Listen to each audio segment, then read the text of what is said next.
palabra es tu promesa y yo te creo. Segunda de Reyes, capítulo 13, versículo 14 al 25, dice así la palabra de Dios. Y estaba Eliseo enfermo de la enfermedad de la que murió. Y descendió a él Joás, rey de Israel, y llorando delante de él dijo: Padre mío, carros de Israel y su gente de a caballo. Y le dijo Eliseo: toma el arco, un arco, y unas saetas, flechas. Y tomó él entonces el arco y unas saetas. Y luego dijo Eliseo al rey de Israel: pon tu mano sobre el arco. Y puso él su mano sobre el arco. Entonces puso Eliseo su mano sobre las manos del rey. Y dijo: abre la ventana que da al oriente. Y cuando él abrió, dijo Eliseo: tira, él dijo Eliseo, saeta de salvación de Jehová, y saeta de salvación contra Siria, porque herirás a los sirios en Afec hasta consumirlos. Y le volvió a decir: toma las saetas. Y luego que el rey de Israel las hubo tomado, dijo: golpea la tierra. Y él la golpeó 3 veces y se detuvo. Entonces el varón de Dios se enojó contra él y dijo: al dar 5 o 6 golpes hubieras derrotado a Siria hasta no quedar ninguno, pero ahora solo 3 veces derrotarás a Siria. Y murió Eliseo, y lo sepultaron entrando el año. Y vinieron bandas armadas de los moabitas a la tierra. Y aconteció al sepulcro que al sepultar uno de los hombres, súbitamente vieron unas bandas armadas y arrojaron el cadáver en el sepulcro de Eliseo. Y cuando llegó a tocar el muerto, los huesos de Eliseo, revivió y se levantó sobre sus pies. Hazael puso, pues, rey de Siria, afligió a Israel todo el tiempo de Joacas. Mas Jehová tuvo misericordia de ellos y se compadeció de ellos. Los miró a causa de su pacto con Abraham, Isaac y Jacob, y no quiso destruirlos ni echarlos delante de su presencia. Y murió Hazael, rey de Siria, y reinó en su lugar Ben-Hadad, su hijo. Y volviendo Joás, hijo de Joacas, y tomó de su mano de Ben-Hadad, hijo de Hazael, las ciudades que éste había tomado en guerra de manos de Joacas, su padre. 3 veces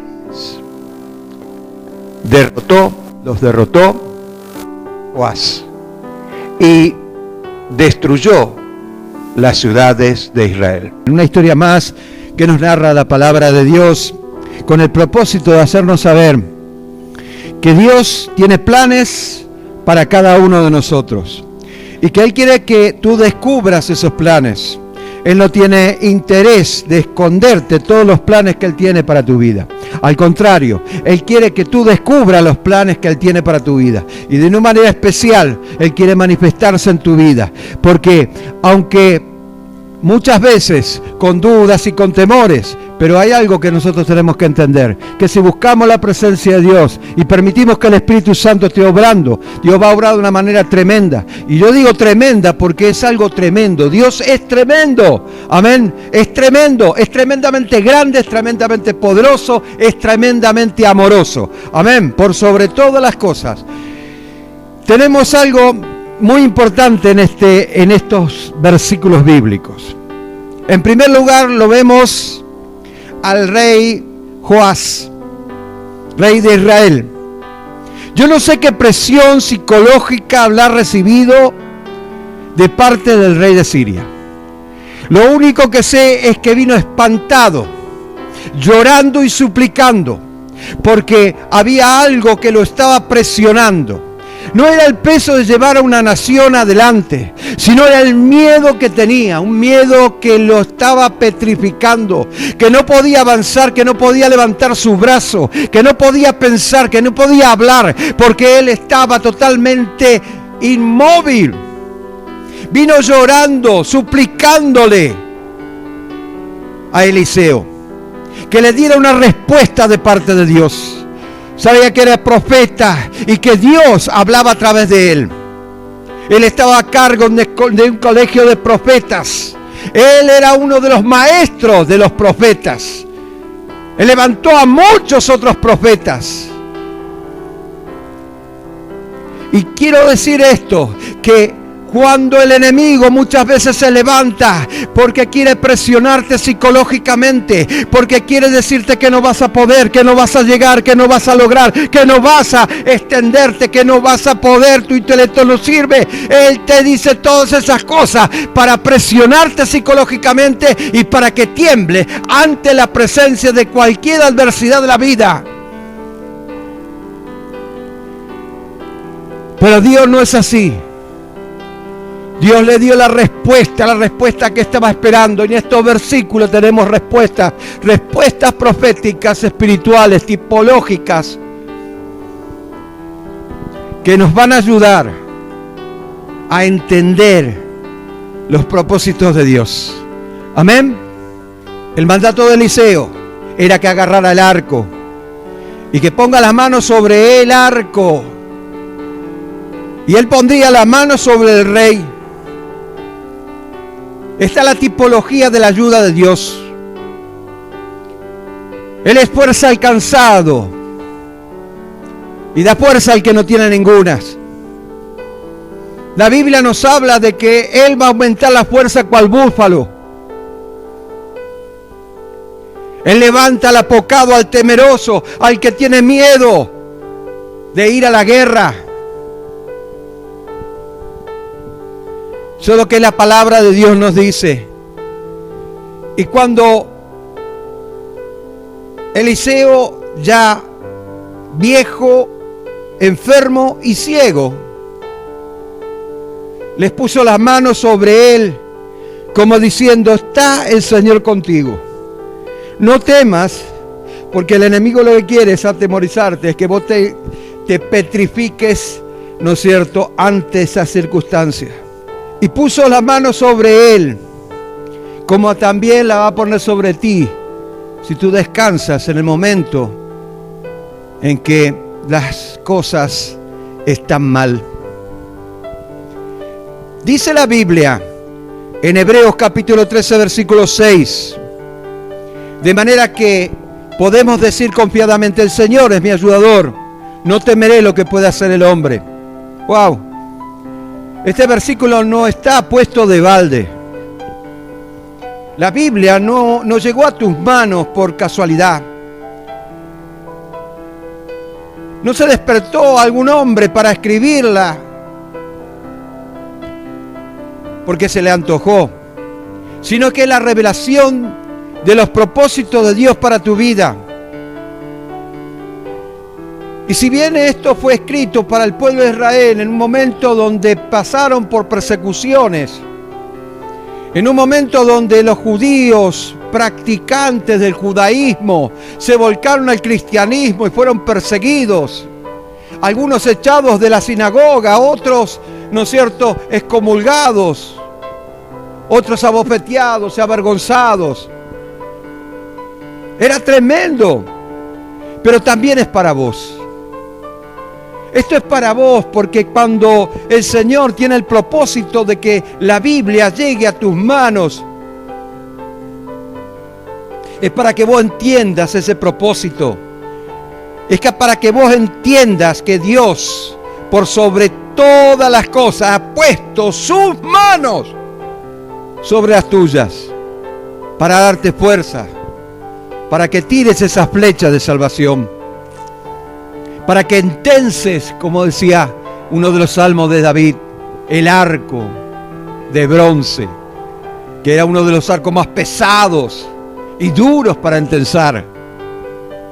Sin embargo, podemos ver que Dios multiplica la fuerza,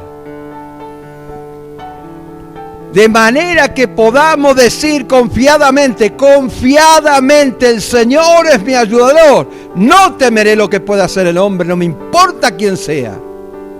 Llámese presidente, llámese gobernador, llámese como sea. No hay autoridad en este mundo si yo estoy con el Señor y estoy haciendo las cosas como Él quiere, que pueda atajar, a no ser que Dios tenga un propósito. Y estés dentro de la voluntad de Dios. La idea es que el hombre puede desarrollar una confianza total en el Señor. Muchos dicen, yo confío. No, pará un cachito. No abras la boca antes de estar seguro. Seguro, pero seguro de verdad, con experiencia.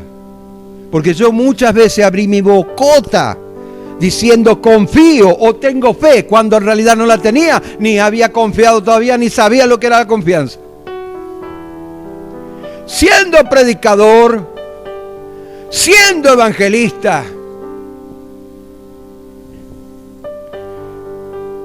escuche, lo que Dios quiere es que vos sepas que el hombre por naturaleza va a tener miedo, que el hombre por naturaleza va a estar apavorado por las circunstancias y que muchas veces esa circunstancia hace que tomes malas decisiones, pero que el Señor está colocando sus manos sobre las tuyas. Que confíes en Él. Es difícil estar en una situación en la que estuvo el rey Joab, cuando no solamente venían esos ejércitos preparadísimos para la guerra, combate cuerpo a cuerpo, armamento a full, y él, obviamente, ¿qué es lo que va a suceder? Porque, ¿sabe? Les voy a decir algo. Lo que acontecía con los pueblos que tomaban otras naciones. Generalmente, tanto los babilónicos como los asirios, los coatitas y otros pueblos, ¿no es cierto?, de aquellos tiempos, tenían por costumbre humillar al rey. Entonces, lo que hacían era lo siguiente: los babilónicos no solamente, ¿no es cierto?, humillaban al rey, sino que asesinaban a toda su familia y luego les sacaban los ojos. Escuche lo que le voy a decir. Los desnudaban públicamente para que todo el mundo se burlaran de ellos. Eso es lo que quiere el Satanás, el diablo, humillarte hasta lo sumo. Pero si tú tienes confianza en el Señor, y eso es lo que quiere que aprendas, a confiar en Él. Yo me pongo en el lugar de aquel rey que llegó temeroso, sabiendo lo que podía suceder si llegaba a tomar al pueblo de Israel. Pero él dijo, no temas. Y puso sus manos sobre la de él. Fue algo tremendo. Cuando Eliseo abrió la ventana, acá hay una tipología. Esa ventana abierta, en la misma ventana,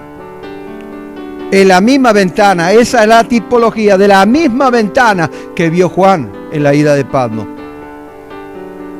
que se abrió en la cruz del Calvario, que nos habla del favor de Dios, la gracia del Señor. Abre esa ventana. Escuche, las ventanas están abiertas y solamente se van a cerrar cuando el Señor venga en gloria. Solamente se van a cerrar cuando la iglesia se vaya con el Señor, cuando se termine la gracia de Dios. Pero mientras exista la gracia de Dios, siempre va a haber alguien que ponga las manos sobre la tuya y te dé fortaleza. Es una tipología de la gracia de Dios, de la intención que tiene Dios de querer sacarte adelante. Dios no es malo. Dios es amor, sí, por supuesto. Algunos dicen, Dios me ama tal cual como soy.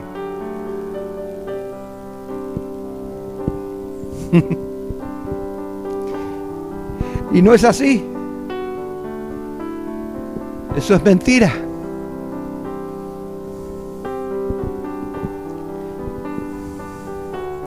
Porque Dios te ama a pesar de lo que sos. Son dos cosas diferentes.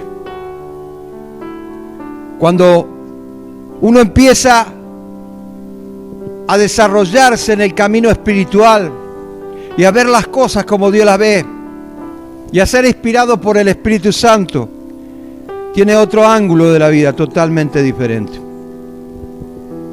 Aprende a confiar en el Señor. Salmo 103, versículo 13. Como el Padre se compadece de su Hijo, se compadecerá Jehová de los que le temen. Y ahí está el secreto. El secreto es el temor reverente a Dios. Es el temor que hace que nosotros nos abstengamos de hacer cosas que nos gusta hacer, pero que sabemos que son malas. Ahora Eliseo dice al rey Joab que tire la flecha. La flecha simboliza conquista. Conquista. Por eso se llama flecha de salvación. ¿Qué es la conquista para el cristiano? Para el pueblo de Israel, a conquistar las naciones, las promesas que Dios tenía. Y cada conquista que ellos tenían, ¿no es cierto?, era una potestad totalmente diferente. Ellos estaban conquistando potestades, no principados, potestades. Y había muchas naciones que tenían distintas costumbres, que tenían distintas maneras de enfocar la vida, que tenían distintas maneras de lo que sea, pero que estaban lejos de la voluntad de Dios, que Dios había prometido a Abraham que le daría esas tierras. Y la promesa se cumplió, pero ellos tenían que conquistarlas. Ahora, ¿qué es la conquista para el cristiano? Conquistar, ¿qué significa? Significa ganar o ganarse aquella promesa. ¿Cómo yo puedo ganar esa promesa? No es solamente creer nada más, sino esforzarse, perseverar, andar en la fe, empezar a buscar su presencia.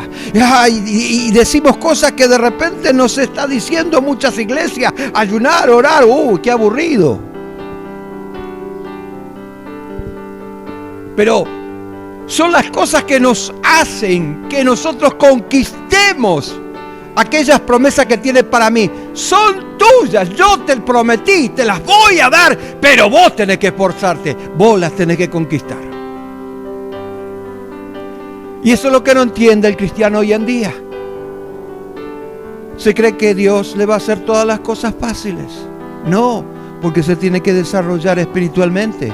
Y para eso debe crecer, para eso debe llegarse a sí mismo, para eso debe de dar más lugar a la naturaleza de Cristo dentro de su ser.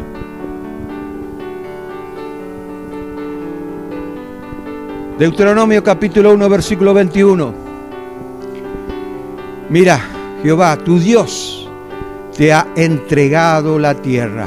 Sube, toma posesión de ella, como Jehová, el Dios de tus padres, te ha dicho. No temas ni desmayes. Ahora, Él dice, da una orden. Ellos se tienen que esforzar, pero ahí es cuando empiezan a aprender a confiar en el Señor. Porque dice, yo te las doy, pero depende de vos si vos las vas a tomar o no. Y ahí, ¿no es cierto?, nos damos cuenta qué clase de confianza tenemos en el Señor. ¿Qué clase de confianza tenemos? Porque muchos pueden hablar lindo, pero no, en los resultados nos damos cuenta verdaderamente cómo estamos espiritualmente. Y es obvio que la fe puesta en las promesas divinas es la flecha que nos da la victoria en nuestras conquistas. Y la mejor manera de conquistar es a la manera de Dios, no es a nuestra manera. Porque podemos decir, no, Dios me prometió y yo creo en esta promesa. Pero en el momento de esforzarme para alcanzar la promesa, pretendo de que Dios lo haga por mí. Si yo interpreto mal la Biblia, voy a cometer muchos errores. Y eso es lo que Dios no quiere que hagas. El propósito de Dios es que vos crezcas conforme a su voluntad y haga las cosas conforme a lo que Él ya dictaminó.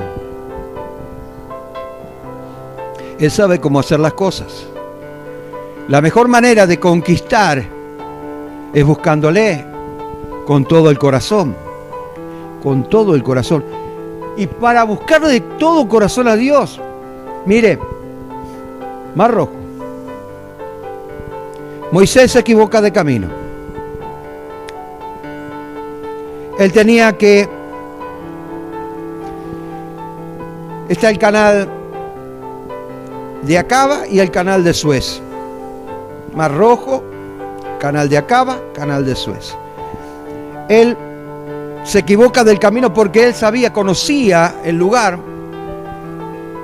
porque vivió mucho tiempo en el desierto de Parán. Y ahí conoció a Jetro, que pasó a ser su suegro. Y ahí tuvo su esposa y 2 hijos.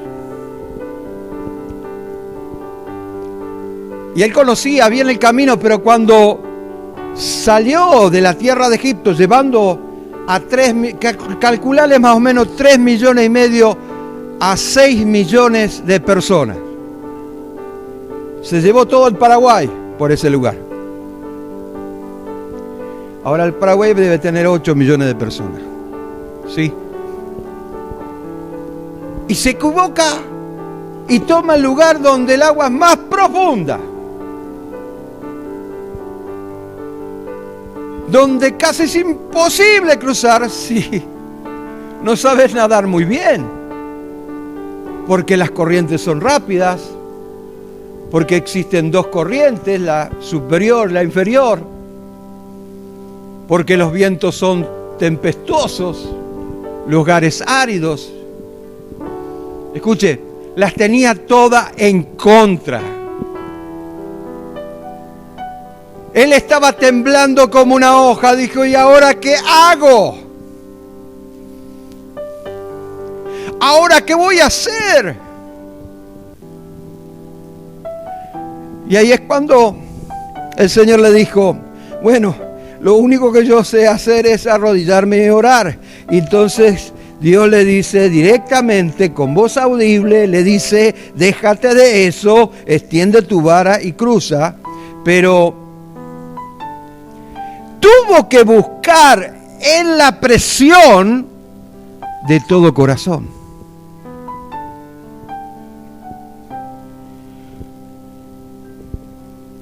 Ahora Dios utiliza un elemento inservible, insípido, seco, como una vara, para que el mar se abra. Pero antes de arrodillarse, Él les dice esta palabra, y creo que la dijo medio dudando. Dice Éxodo capítulo 14, versículo 14. Jehová peleará por vosotros y vosotros estaréis tranquilos.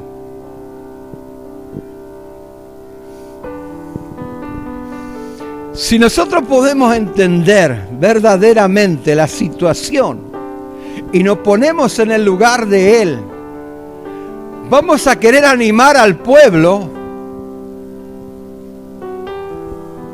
sin tener certeza de lo que va a hacer Dios.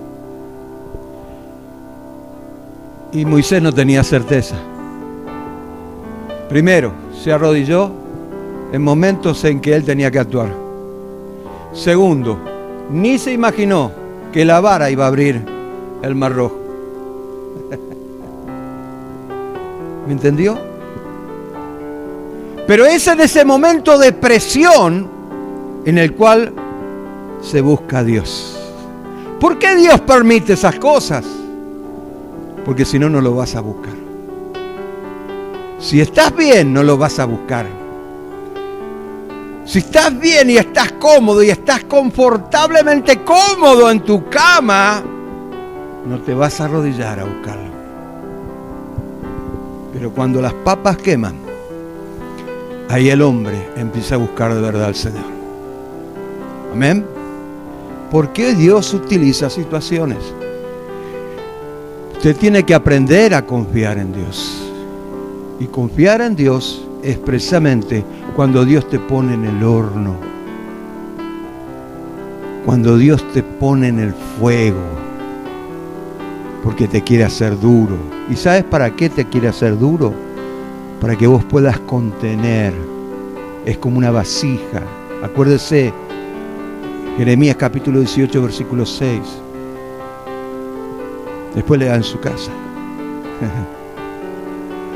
Él le muestra una vasija de barro. Y la vasija tiene un proceso. Y en ese proceso, ¿no es cierto?, le da la formación. Y una vez que le da la formación, igual que Dios te está dando la formación a vos, te mete en el fuego. ¿Para qué?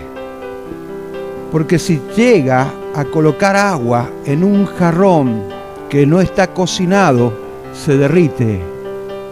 No puede contener. ¿Me escuchó? Y Dios quiere ponerte en el fuego para que vos puedas contener la unción del Espíritu Santo. Amén. Muy bien. Para conquistar debemos creer en la autoridad dada por Cristo. Cristo golpeó la tierra, la tipología de golpear las saetas, agarrar la saeta y golpearla en la tierra, era la tipología de la cruz golpeando la tierra. Golpeó la tierra. ¿Qué significa? Esto es mío, es mi territorio. Yo marco territorio. Esto es mío y se terminó. ¿Escuchó? Y adelante del enemigo lo que usted tiene que hacer es empezar a utilizar autoridad de parte del Señor. Amén. Él te ha dado autoridad para que los demonios no te gobiernen más. Para que no vengan demonios con temores, miedos. Para que vos puedas enfrentar las dificultades, ¿no es cierto?, de la vida, la que se te presente, no las que adoptaste por malas decisiones, sino las que vienen, porque van a venir.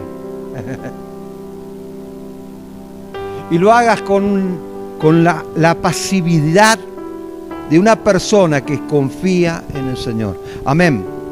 Malaquías capítulo 4, versículo 3. Hollarás a los malos, los cuales serán cenizas debajo de las palmas de tus pies. En el día que yo actúe, ha dicho Jehová de los ejércitos. El hecho de que Eliseo, se enojó contra el rey era porque golpeó 3 veces. Parece como que se cansó o no creyó y lo hizo 3 veces. Y él dice, si lo hubiera golpeado 5 o 6 veces, pero porque golpeaste 3 veces, bueno, 3 veces vas a derrotar a los sirios, nada más. Eso nos habla de que la confianza en el Señor y la conquista, ¿no es cierto?, no se ajusta a la escasez, sino a la fe. El rey tenía que golpear la tierra muchas veces para tomar la victoria. Eso nos habla de la perseverancia que vos tengas. No vino hoy, va a venir mañana. No vino mañana, va a venir pasado. No vino este año, va a venir el próximo. Pero seguí orando. Perseverancia. Proverbios capítulo 21, versículo 31. El caballo se alista para el día de la batalla, mas Jehová es el que da la victoria. Tú tienes que estar preparado para el día de la batalla, sabiendo de que Dios es el que tiene la victoria, pero tú te tienes que preparar para el día de la batalla, porque tienes que estar presente para el día de la batalla y porque tienes que aprender a batallar con lo que Dios te dio. Aunque Dios te dé la victoria, no te vas a escapar de la guerra. Lo que Eliseo le estaba enseñando al rey, que para obtener la victoria no tendría que tener una actitud de relajamiento o de conformismo, sino una actitud enérgica de fe y perseverancia. Fe y perseverancia, que es lo que necesitas. Podemos suponer que después de las 3 victorias que tuvo contra los sirios, se lamentó mucho no haber golpeado más la tierra, más de esas 3 veces. Pero ya era tarde. En la vida espiritual también es lo mismo.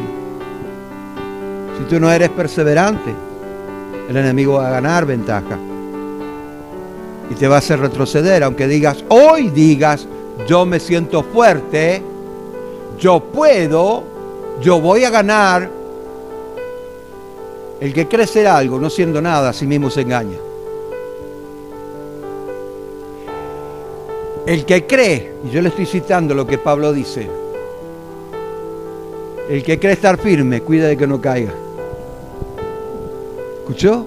Entonces, acá nos habla de tener firmeza, pero en el Señor. Todo lo puedo en Cristo, no en mí. Dios puede usar mi capacidad, por eso yo me tengo que preparar. Pero Dios es el que da el mensaje, Dios es el que prepara las situaciones, Dios es el que nos da la victoria, ¿no es cierto? La muerte de Eliseo es la tipología de la muerte de Jesús. La muerte de Jesús produjo vida. Entonces, comprendemos lo que Jesús quiso decir con Juan capítulo 12, versículo 24. De cierto os digo, que si el grano de trigo no cae en tierra y muere, queda solo, pero si muere, lleva mucho fruto. Claro que está hablando de Jesús, pero después, toda potestad me es dado en el cielo y en la tierra, por eso vayan. Quiere decir que Él nos delegó esa potestad, somos representantes de Dios en la tierra, embajadores de Cristo, según 2 Corintios 5:19. Represento el reino espiritual de Dios y por ende tengo la misma autoridad, o sea, autoridad delegada. Entonces, para esto debo morir, porque debo caer en tierra, y esto va a redundar en bendiciones, en que se genere vida, no solamente para mí, sino también para otros. La muerte de Jesús, al igual que la muerte de Eliseo, me confundo siempre, no podía quedar sin frutos. Tu vida espiritual no puede quedar sin fruto. No puede quedar sin, tenés que tener fruto. Algún fruto tenés que tener. Esta muerte tendría que producir vida. Eliseo murió, pero la unción del Espíritu Santo quedó. Y quedó expectante para producir vida. Y en un momento, en una oportunidad, lo demostró. Cuando llegaron bandas armadas, ese cadáver llegó a los huesos de Eliseo y automáticamente resucitó. ¿Por qué Dios permitió esto? Para que las generaciones futuras pudieran entender que la muerte de Jesús tendría que llevar vida y vida en abundancia. Hay muertos que están espiritualmente muertos, no muertos físicamente, sino espiritualmente. Resucitan a una nueva vida. Su vida no tenía sentido, no le había dado un norte, no le había dado una dirección, no sé ni para dónde voy, no sé lo que voy a hacer más adelante. Me proyecto a hacer algo, pero cuando llego a la meta, después me pregunto ¿para qué y por qué? Y sigo con la misma historia. Y los años pasan y pasan y pasan, y eso lo había dicho hace cuando tenía 18 años, ahora tengo 60, y así va. ¿Me entiende? Pero cuando uno experimenta la resurrección de Cristo, su vida tiene sentido. Amén. Es por eso que Jesús termina diciendo en Juan capítulo 12, versículos 25 y 26, con esto quiero terminar: el que ama su vida, la perderá. Y el que aborrece la vida en este mundo, escuche bien, ¡wow! Y aborrecer acá no está hablando de algo malo, está hablando de algo que no se tiene que tomar en cuenta, que queda como en segundo plano. Su vida en este mundo, para vida eterna la ganará. Si alguno me sirve, sígame. O sea, yo debo seguir.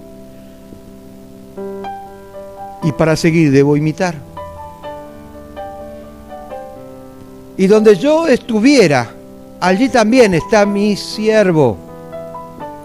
Y si alguno me sirviere, mi Padre le honrará. Escuche, ¿qué dices que Dios te honre? Las cosas sencillas. Dios no te la va a hacer fácil. Uno puede decir, no, Dios me ama tal cual como soy. Dios te ama a pesar de lo que sos. Así tenés que decir. Porque no quiere ser como sos ahora. Quiere que cambies tu naturaleza y puedas tener la naturaleza de Cristo en vos. Algunos dicen que es imposible, porque tendría que ser perfecto. No lo vamos a hacer, pero el temor de Dios nos va a ayudar a hacer algo. Es tu palabra, es tu promesa, y yo te creo.